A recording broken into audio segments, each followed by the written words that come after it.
Selamat datang di Nasihat Ayah. Jangan lupa subscribe kalau kamu suka kontennya ya.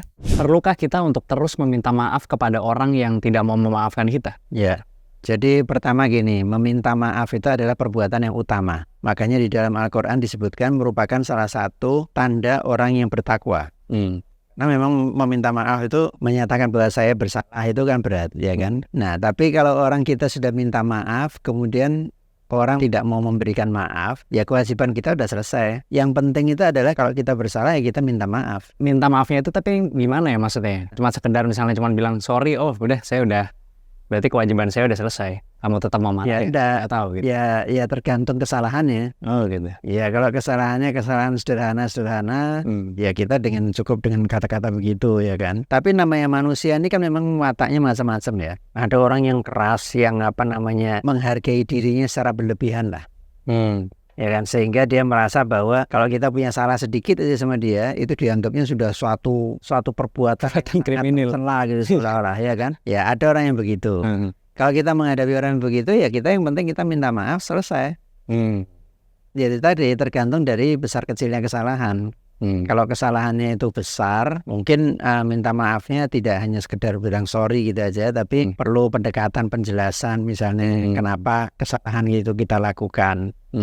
Apakah kita melakukan kesalahan itu secara tidak sengaja, ataukah kesalahan itu kita lakukan dengan sengaja tapi karena gitu loh, maksud yang lain. Ya ada maksud yang lain. Jadi harus dijelaskan sama dia. Kalau itu sudah kita jelaskan udah selesai. Kalau dia masih nggak menerima ya udah gitu. Ya sudah, mau apa lagi?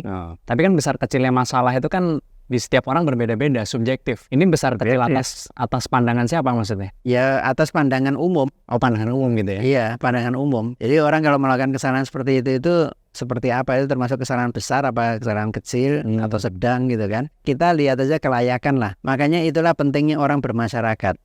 Ya bermasyarakat, bergaul gitu ya, untuk memperhatikan bagaimana standar-standar umum. Tapi kan sebetulnya memaafkan itu adalah perbuatan yang luar biasa bagus. Itu ditunjukkan sama orang-orang yang ulama-ulama besar juga memberikan contoh itu. Orang yang secara strata sosial di bawahnya dia melakukan kesalahan, kemudian meminta maaf, semua dia dimaafkan. Karena itu agungnya orang yang bisa memaafkan kesalahan gitu. Untuk memaafkan kesalahan seseorang kita perlu menunggu orang itu minta maaf dulu apa? Ya sudahlah, saya maafkan aja. Tergantung kebesaran hati seseorang. Kalau orang yang jiwanya besar, itu kadang-kadang orang tuh, ya ini ada satu kesalahan, tapi ya sudahlah saya anggap ini tidak ada masalah, selesai aja. Yang itu tidak mudah gitu kan. Nah kebanyakan orang tidak mampu melakukan seperti itu. Ya tapi kalau misalnya tidak mampu, toh juga orang harus berusaha bagaimana memaafkan kesalahan orang lain. Karena orang yang jiwanya besar, dia mudah memaafkan orang lain. Dia kalau dia berbuat salah nanti juga mudah dimaafkan. Kalau ada orang punya salah sama kita tidak memaafkan, berarti kita mendendam kan pasti. Nah tahu sendiri efeknya orang mendendam. Kemarin sudah pernah kita bahas. Kita sendiri yang rugi gitu. Iya pasti.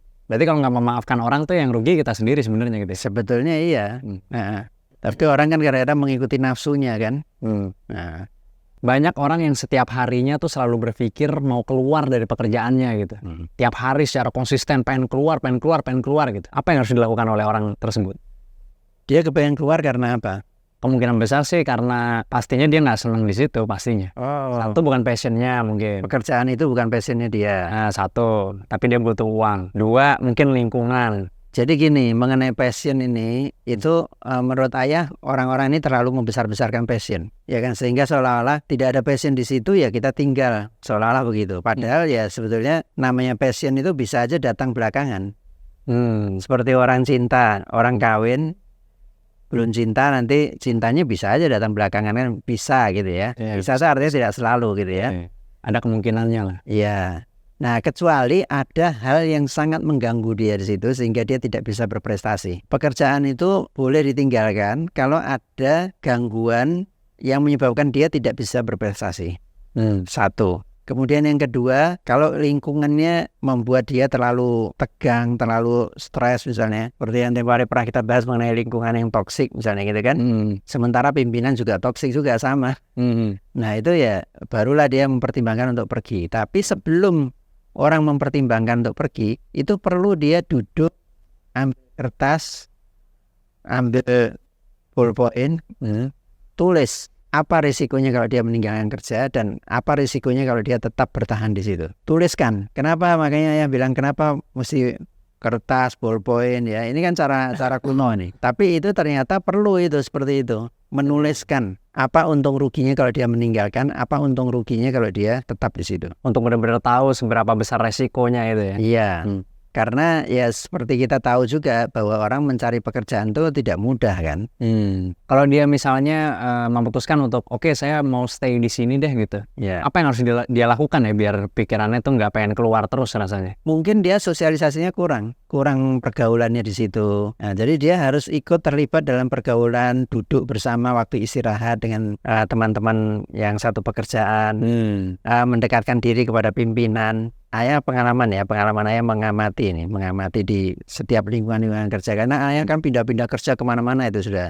Di dalam satu organisasi itu kira-kira ada 50% orang yang baik-baik, kemudian ada kira-kira 40% orang yang mengikuti irama lingkungan, dan hanya 10% orang yang tidak baik. Nah, dengan teori 50, 40, 10 ini ayah sudah terapkan di mana-mana ini. Maka kita bergaullah dengan yang 50% ini. Nanti yang 40% akan, kalau dia lihat kita kayaknya lagi duduk ngobrol, kayaknya kok menarik ini ngobrol, orang akan dekat sama kita. Dan ketika banyak orang yang dekat sama kita, hati kita akan enak, nyaman. Kalau kita pimpinan terhadap 10% ini tadi, kita akan paksa dia untuk mengikuti aturan. Oke. Kalau tidak, silakan Anda pergi, tidak apa-apa, daripada dia ngerusak sistem gitu lah. Kadang kita kecewa ketika kita menolong orang tapi dianya sendiri tuh kayak ogah-ogahan. Contohnya kita misalnya ngasih pekerjaan nih ke teman kita, tapi ternyata pas pekerjaannya diambil, dianya malah malas-malasan di kantor. Sebenarnya perlu nggak sih kita menolong orang yang kita sendiri tahu bahwa dia ini nggak bisa ditolong sebenarnya gitu? Ya, jadi gini, ayah dulu pernah punya pimpinan,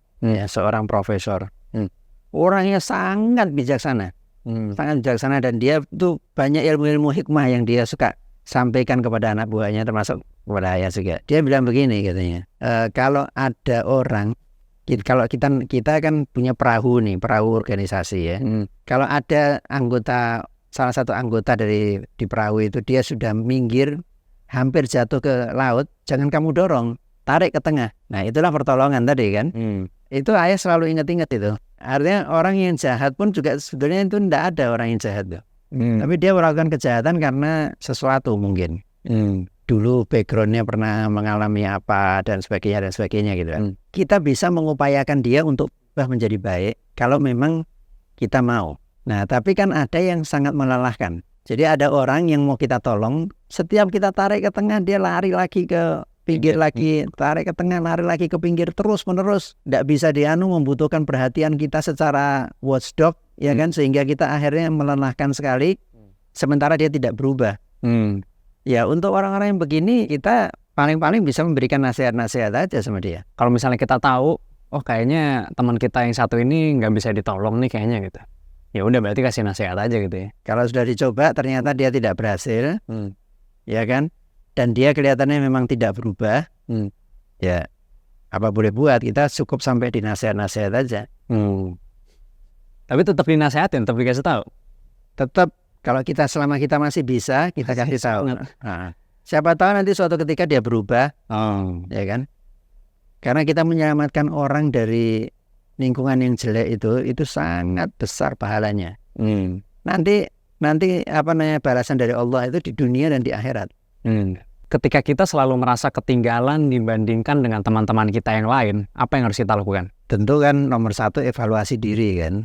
Kemudian kita melihat kenapa dia bisa jauh lebih cepat dari kita. Dan itu memang kita mesti duduk, merenung, dan menulis sebenarnya kita ini rencananya apa, target kita itu seperti apa gitu lah.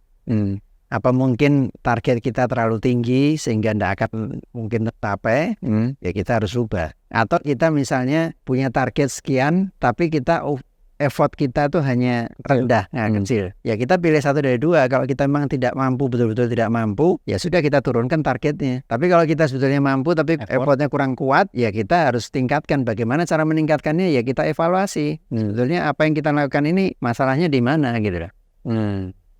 Kalau misalnya kita melihat teman kita lebih sukses dari kita, itu harus dijadikan bahan evaluasi gitu sebaiknya gitu ya. Iya. Bahan untuk bikin down, lemas. Oh iya, dievaluasi. Ya kita kaget boleh lah sebentar. Oh gitu. Ya kan, jadi kita misalnya lihat, waduh, kok dia bisa gitu, saya tidak bisa ya. Nah, Agak shock sedikit. Ya sudah, kita kasih kesempatan ego kita untuk down sedikit. sedikit merasakan ketidaknyamanan itu. Kemudian setelah itu baru, dan itu merasakan ketidaknyamanan itu adalah salah satu yang penting juga buat kita, supaya kita habis itu bisa bangkit.